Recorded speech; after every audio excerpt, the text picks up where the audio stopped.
ఆ మూల పురుషుడి పుట్టుక ఏంటంటే ఒక నర్తకి పుట్టాడు. ఒక నర్తకి ఒకటి తపస్సు భగ్నం చేస్తే పుట్టినవాడు.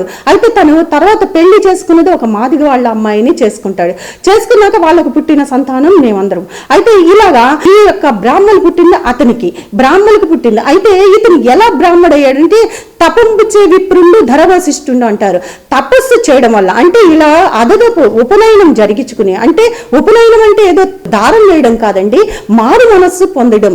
అతను తపస్సు చేసి భగవంతుని తెలుసుకుని, ఆ భగవంతుని తెలుసుకోవడం వల్ల, ఆ తపస్సు చేయడం వల్ల అతను విప్రుడు, తపంబుచే విప్రుండు ధరవశిష్ఠుడు అంటే తపస్సు చేయడం వల్ల బ్రాహ్మడయ్యాడు అతను.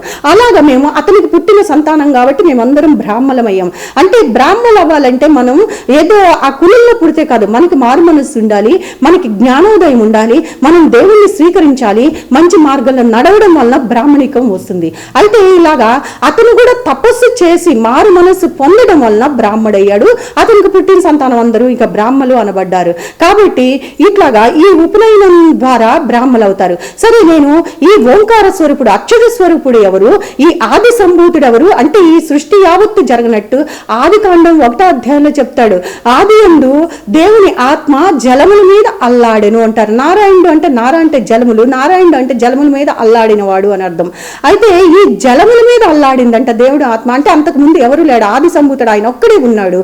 ఆది సంభూతుడు స్వయంభూడు, తనకు తానే ఉన్నవాడు అని అర్థం. స్వయంభూడు అంటే అంటే తననెవరూ సృష్టి చేయలు, ఆయనకు ఆది లేదు అంతం లేదు, ఆయన పుట్టుక చెప్పలేం, ఆయన ఎండు చెప్పలేం.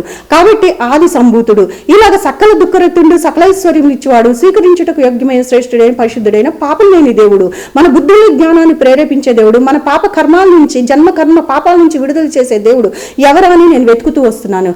అయితే ఈ నిజంగా ఈ దేవుడు ఎవరు, ఈ బాధల నుంచి విముక్తి కలిగించే ఈ దేవుడు ఎవరు, ఈ గాయత్రి మంత్రంలో ఉన్న దేవుడు ఎవరని పురాణాలన్నీ తిరిగేశా. తర్వాత ఇంకా ఏమన్నట్టుంటే యజ్ఞమే ఆపతే అన్నాడు. ఇప్పుడు యజ్ఞం ఎక్కడ కావాలంటే, యజ్ఞము అంటే రక్షించబడేది, అంటే నాశనం ఎక్కడ ఉంటే అక్కడ యజ్ఞం అవసరం. పాపం వల్ల మనం నాశనం అయ్యాం కాబట్టి యజ్ఞం వల్ల రక్షింపబడతాం. యజ్ఞం వల్ల రక్షింపబడము అంటే ఇక్కడ చూడండి, అన్ని చెప్పుకోలేం వేదాలన్నీ, కానీ 2 ఎగ్జాంపుల్కి చెప్తాను. ఒకటి సామవేదంలో సర్వపాప పరిహారో రక్త ప్రోక్షణం అవశ్యం తద్రక్తం పరమాత్మైన పుణ్యదాన బలియాగం అంటున్నారు. అంటే సర్వ పాపాలు అంటే మనం కాళ్ళతోటి, నేత్రాలతోటి, మరి చేతులతోటి, తలతోటి, సర్వ అవయవాలతో చేసే సర్వ పాప పరిహారం. ఈ పాపాలన్నీ పోవాలంటే, ఎందుకంటే పాపం వల్లే మనం ఈ బాధలు పడుతున్నాం కాబట్టి సర్వ పాప పరిహారం రక్త ప్రోక్షణం అవశ్యం. ఈ సర్వ పాపాలు పోవాలంటే రక్తం ప్రోక్షింపబడాలి, అంటే రక్తం మన మీద చల్లబడాలి, ఆ రక్తంతో శుద్ధి అవుతుంది. సర్వ పాప పరిహార రక్త ప్రోక్షణం అవశ్యకం తద్రక్తం పరమాత్మేన పుణ్యదాన బలియాగం. ఆ రక్తం ఎవరిదే ఉండాలి, దేని రక్తం పడితే అది చల్లేబడదు కాదు. తద్రక్తం, ఆ రక్తం పరమాత్మేన, పరమాత్ముడు, పరమందున్న ఆత్ముడు అని అర్థం. స్వర్గంలో ఉన్న ఆత్మ దేవుడి యొక్క రక్తం చిందింపబడితేనే గాని తద్రక్తం పరమాత్మేన పుణ్యదాన బలియాగం. ఆ పరమాత్ముడి బలియాగం అయితే గాని, అలాంటి పుణ్యాత్ముడి బలియాగమై చిందించిన రక్తంతో మనం తడపబడితే గాని, మనం ప్రోక్షింపబడితే గాని శుద్ధి కాము అని ఉంది. అయితే ఇలా ఆ పరమాత్ముడు ఎవడు, ఆ రక్తం చిందింపబడే దేవుడు ఎవరు, మన కోసం యజ్ఞమయ్యే దేవుడు ఎవరు అని మళ్ళీ చూస్తున్నా. ఇక్కడ గాయత్రి మంత్రంలో ఉన్న దేవుడు ఎవరు, ఇట్లా మన కోసం యజ్ఞమై యాగమే మన సర్వ పాపాలు పోగొట్టే దేవుడు ఎవరు అని చూస్తున్నాను. అంతేకాకుండా ప్రజాపతి దేవేభ్యో యజ్ఞం కృత్వా ప్రాయశ్చిత్ అంటారు. ఈ యజ్ఞాన్ని మళ్ళీ ఒక ఆయన చేయాలి.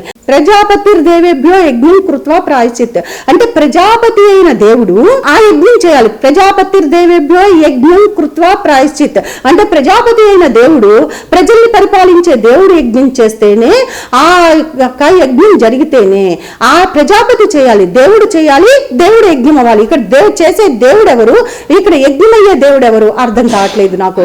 అంటే ప్రజాపతి దేవేభ్యో యజ్ఞం కృత్వా ప్రాయశ్చిత్, ఆ ప్రజాపతి అయిన దేవుడు యజ్ఞం చేస్తేనే ప్రాయశ్చిత్తం జరుగుతుంది.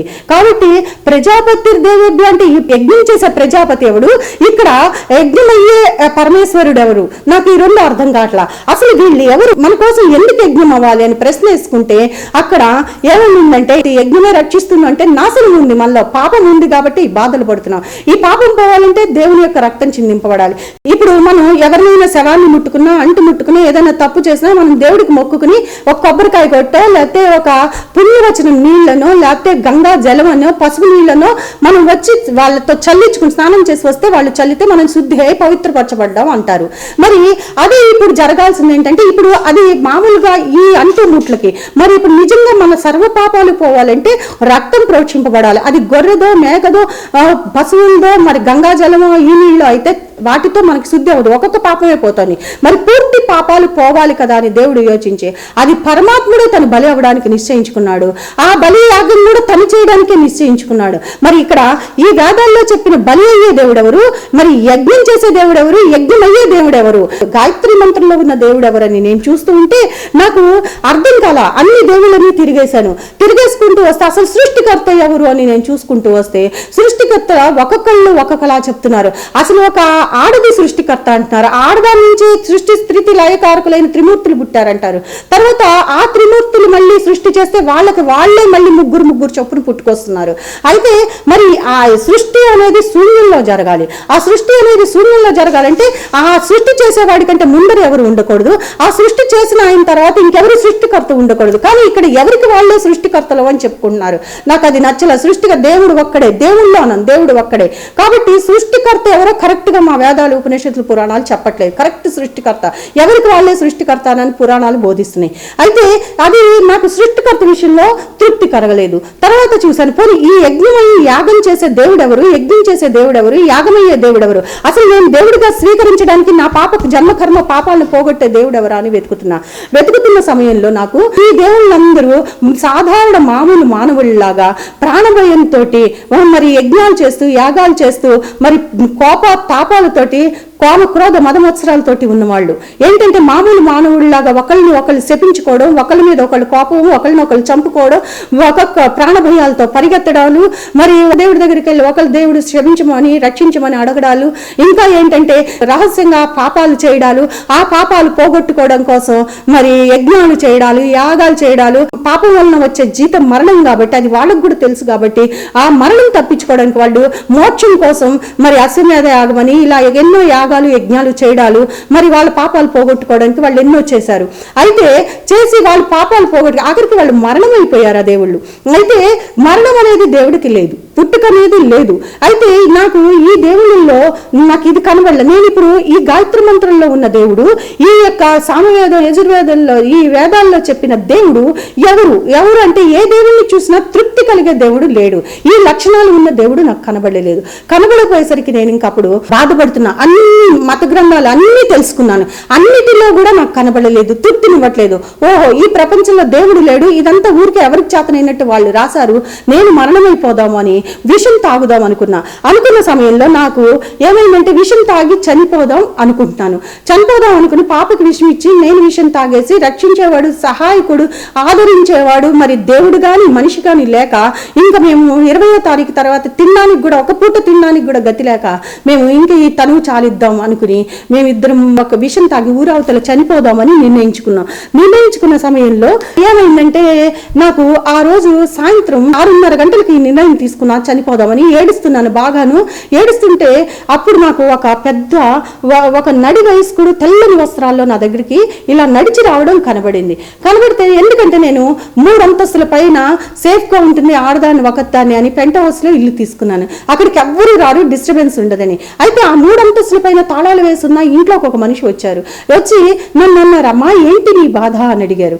ఏమి మంచి జీవితం కావాలి ప్రభా, నాకు ఆయన ఎవరో తెలియదు, అయినా కూడా నాకు మంచి జీవితం కావాలి, నాకు ఈ అశాంతికరమైన జీవితం నాకు కాదు, నా ఒక్కదానికి అడగట్లా, మా ఇంట్లో ఇన్ని బాధలు ఈ వేదనలు ఉన్నాయి, మరి ఓదార్చే మనిషి లేడు, ఓదార్చే దేవుడు లేడు, అసలు ఏం చేయాలని చెప్పి నేను ఏడుస్తూ ఉండగా అప్పుడు ఏం చేశాడంటే, సరే అలాగే నువ్వు కోరుకున్న జీవితం ఇవ్వబడుతుంది అని చెప్పేసి వెళ్ళిపోయారు. సరే అలాగే అని వెళ్ళిపోయారు. అప్పటికి నా వయసు 30 ఏళ్ళు చిల్లరండి. అప్పటిదాకా నేను మున్నీరుగా బాల్యం నుంచి ఏడుస్తూనే అన్ని అసంతృప్తులతో, అవమానాలతో, బాధలతో, దుఃఖాలతో, వేదనలతో సంతోషం అనేది జీవితంలో తెలియకుండా వస్తున్న సమయంలో అనుకోకుండా నాకు ఆయన వచ్చి వెళ్ళిన అరగంటలో నా జీవితంలో గొప్ప మార్పు సంభవించే ఒక న్యూస్ విన్నానండి, గుడ్ న్యూస్ విన్నాను. అయితే అది ఏంటంటే నా జీవితం నేను కోరుకున్నట్టుగా ఉండేటట్టుగా నాకు ఒక ఫోన్ కాల్ వచ్చింది.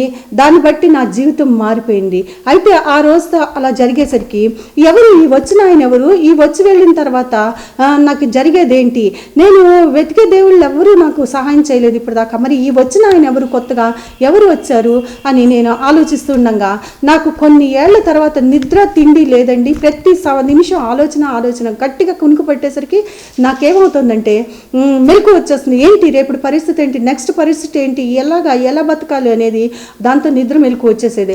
అలా వస్తున్న సమయంలో నాకు ఆ రోజు ఎందుకు ఆ గుడ్ న్యూస్ విని నా జీవితానికి ఒక దారి కనబడే విషయం తెలిసింది ఆ రోజు ఒక ఫోన్ కాల్ ద్వారా. అయితే అప్పుడు నేను ఏం చేశానంటే ఆ రోజు హాయిగా నిద్రపోయాను. నిద్రపోగానే నాకు ఈ యొక్క బైబిల్ కళ్ళలో కనబడడం మొదలుపెట్టింది. ఈ బైబిల్ నేను ఎలా తెలుసంటే, నాకు మా పక్కన ఒక క్రిస్టియన్ ఉండేది, ఆమె దగ్గర ఒకటి చూశాను. నాకు ఇంతకు ముందు ఒక నా శ్రేయోభిలాష ఒక ఆయన నువ్వు దేవుడిని నమ్ముకో అని చెప్పారు కదా. నేను ఎప్పుడు నిరంతరం ఆ బైబిల్ చదువుతూ ఉండడం వల్ల వాళ్ళ కుటుంబాలు వాళ్ళు ఎంతో వృద్ధిలో ఉండేవారు అనమాట. వాళ్ళు ఎంతో అసలు వాళ్ళది గొప్ప సాక్ష్యము. వాళ్ళు ఎంతో మామూలు ప్రజలు, ఒక బడిపంతుల కొడుకు, వాళ్ళందరూ పెద్ద పెద్ద ఆఫీసర్స్ అయ్యి పెద్దగా ఆశీర్వదింపడ్డారు. ప్రతి దాంట్లోనూ ఏ ఆఫీసర్కి జరిగిన విజయం అతనికి వస్తూ ఉండేది. అతను మొదటి సాక్షి నాది. తర్వాత ఆ బైబిల్ అతని చేతిలో వాళ్ళ చేతిలో చూడడం వల్ల, ఈ బైబిల్ చూడడం వల్ల నాకు బైబిల్ కనబడుతుంది ఏంటి, ఇప్పుడే అన్ని పటాలు అన్ని దేవుళ్ళని తీసేసి నేను సుఖంగా ఉండాలనుకున్నాను, ఇంకా చనిపోవాలనుకున్నాను, ఇదేంటి బైబిల్ కనబడుతుంది, మళ్ళీ కొత్త దేవుడా నిన్ను నేను పూజించలేను, నా వల్ల కాదు, మీరు 2 నిమిషాలు మహిమ చూపిస్తారు, తర్వాత మళ్ళీ పలకరు, మా బాధలు మాకే ఉంటాయి, నేను ఇంకా మొక్కలేను అని నేను కూర్చుని ఆలోచిస్తున్నా ఏంటి ఇలా జరుగుతోంది అని ఆలోచిస్తున్నప్పుడు మళ్ళీ ఆ కూర్చుని ఉండగా ఆ గది నిండా 1000 ట్యూబ్లైట్లు ఒక్కసారి వెలిగితే వచ్చే కాంతి వస్తుంది. కాంతి వస్తుంటే నేను అనుకున్నా, అయ్యో ఇప్పుడే జీవితంలో బ్రతకడానికి ఒక మంచి అవకాశం నాకు దొరికింది, బ్రతకబోతున్న సమయంలో ఇదేంటి ఇంత హై వోల్టేజ్ వచ్చింది, ఏ ట్రాన్స్ఫార్మర్ పేరిపోయిందో, మరి ఏంటి ఇలా జరుగుతోంది, అయ్యో చనిపోతానేమో, బ్రతుకుదామని ఆశ కలిగేసరికి చనిపోతున్నానేమో అని బాధపడుతున్నాను. ఇంతలో తెల్లారిపోయింది. ఆ వెలుగు మెల్లమెల్లగా 1 గంటకి తగ్గిపోయింది. అయితే అప్పుడు నేను గబగబా పాపను తీసుకుని మా అమ్మగారి ఇల్లు ఆ ఊర్లోనే అయితే పరిగెత్తుకుంటూ వెళ్తుంటే మా అమ్మగారి ఇంటి దగ్గరికి చేరుకున్నాను. అయితే చేరుకోగానే అక్కడ గుమ్మంలో నేను ఇందాక చెప్పిన సాక్షి ఒక అమ్మాయిని చూశాను అన్నాను కదా, ఆ లక్ష్మి ఆ అమ్మాయి పేరండి. ఆ అమ్మాయి అసలు చాలా గయ్యాలది. ఎందుకంటే ఆ అమ్మాయికి ఆ బాధ, ఆ అమ్మాయికి ఫుల్ సాతాలు పట్టుకుని ఉందన్నమాట. ఆమె హిందూ. అయితే ఆమె కొంచెం చిన్న జాబ్ చేసేది, ఒక సర్వెంట్ లాగా జాబ్ చేసేది. ఆమె ఆ జాబ్ చేస్తూ ఏం చేసిందంటే ఒక క్రైస్తవులు దిగే గెస్ట్ హౌస్లో తను పనిచేయడం మొదలుపెట్టింది. కుదిరినప్పుడు ఆమెకి దేవుని దర్శనం అయిందట, యేసు ప్రభు దర్శనం. అప్పటి నుంచి క్రైస్తవురాలుగా మారి ఆమె క్రైస్తవురాలు అంటే ఇక్కడ చూడండి, క్రిస్టియన్ అంటే కులము మతము అనుకుంటున్నాం మనం. కులము మతము అనేది క్రైస్తవులు. హిందూ అంటే ఏంటంటే హిందూ నది సముద్ర ప్రాంతాన మనం ఉన్నాం కాబట్టి, హిందూ నదీ తీర ప్రాంతాన ఉన్నాం కాబట్టి మనం హిందూస్. భారతదేశంలో అందరూ హిందూస్ అంటారు, అంతేగాని హిందూ అనేది ఒక కులము మతము కాదు. క్రిస్టియన్ అంటే కూడా కులము మతము కాదు. క్రీస్తుని ఎవరైతే ధరించి ఉంటారో, క్రీస్తుని ఎవరైనా అయితే హృదయమునందు కలిగి ఉంటారో వాళ్ళు క్రిస్టియన్స్ అంటే చూడండి, క్రీస్తు అంటే అభిషిక్తుడు అంటే అభిషేకం పొందినవాడు. ఎందుకంటే ప్రజల్ని పరిపాలించడానికి, ప్రజల్ని రక్షించడానికి అభిషేకం పొందినవాడు అని అర్థం. క్రీస్తు అంటే ఎబ్రీ పదంలో అభిషిక్తుడు అని అర్థం. అయితే ఈ క్రీస్తుని ఎవరైతే ధరిస్తారో వాళ్ళు క్రిస్టియన్స్ అంటారు. అంటే ఇక్కడ రాజు అంటే రక్షకుడు, రాజు. యేసు క్రీస్తు అంటే రక్షకుడు, యేసు అంటే రక్షకుడు, క్రీస్తు అంటే అభిషిక్తుడు. యేసు క్రీస్తు అంటే రక్షకుడైన అభిషిక్తుడు అని, అంటే మనల్ని పరిపాలించడానికి దేవునితో అభిషేకింపబడిన వాడు అని అర్థం. అయితే ఈ రాజు అంటే ఏంటంటే బలి పశువు అని అర్థం. ఎందుకంటే తను అందరూ ఎంత వైభవాలు అనుభవించినా సమయం, ప్రజల్ని కాపాడే సమయం వచ్చినప్పుడు తను ఒక బలి పశువుగా తన ప్రాణాలని పన్నంగా పెట్టి ప్రజల్ని కాపాడాలి. ఆ విషయంలో ప్రాణాలను కూడా పోగొట్టుకుంటాడు. అదే నేను ఇందాక యజ్ఞం విషయంలో చెప్పాను. ఆ యజ్ఞమే మనల్ని రక్షిస్తుంది. ఆ ప్రాణాలు, ఒక నీతిమంతుడు ప్రాణాలు అడ్డుపెట్టి కాపాడితేనే మన పాపాల నుంచి పరిహారమై మనం ఈ మరణ బాధల నుంచి, ఈ వేదల నుంచి బయటపడతామని చెప్తున్నా.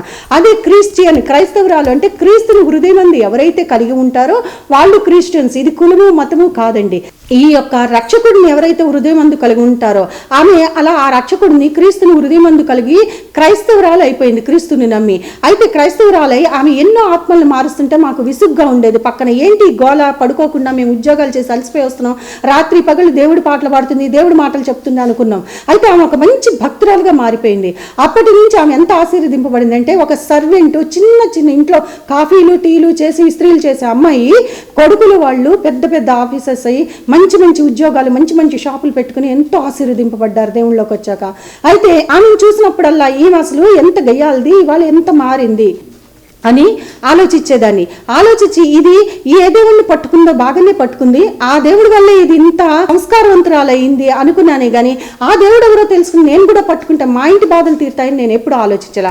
సరే, ఇలా నేను పాపను తీసుకుని ఇంటికి వస్తుంటే ఆమె ఎదురైంది, పలకరించింది. అమ్మ రమ్మ బాగున్నావా అంది. బాగున్నాను ఆంటీ అన్న. ఏంటి సంగతులు అంటే, ఏం లేదా అంటే రాత్రి నుంచి ఒక వింత జరుగుతోంది, నీకు తెలుసు కదా మేము ఎన్ని కష్టాలు బాధల్లో ఉన్నాము, నువ్వు పక్కనే ఉంటావు కదా, నీకు తెలియని రహస్యం లేదు మా ఇంట్లో. మరి ఇట్లా నేను బాధలు పడుతున్నాను, నేను ఇలా అనుకుంటుంటే నాకు రాత్రి మీ బైబిల్ కల్లోకి వచ్చింది లక్ష్మి అన్నాను. ఏంటి రమా బైబిల్ కల్లోకి వచ్చిందా, బైబిల్ కల్లోకి వచ్చిందా అంది. ఏమి అంత ఆశ్చర్యపోతున్నావు అన్నాను.